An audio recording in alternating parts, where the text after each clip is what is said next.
எங்களை மாதிரி ஆளுங்களுக்கு எல்லாம் எதுவுமே நிரந்தரம் இல்ல. எங்க உயிர் கூட. அதனாலதான் என் புள்ளட்ட நான் அவ அப்பான்றதைய மறைச்சிட்டேன்.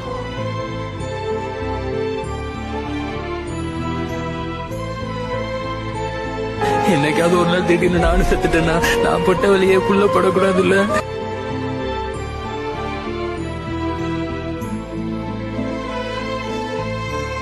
எதனால தெரியல.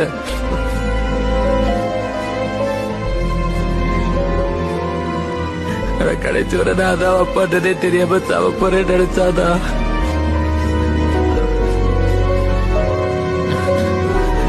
நெஞ்சு வலிக்குது.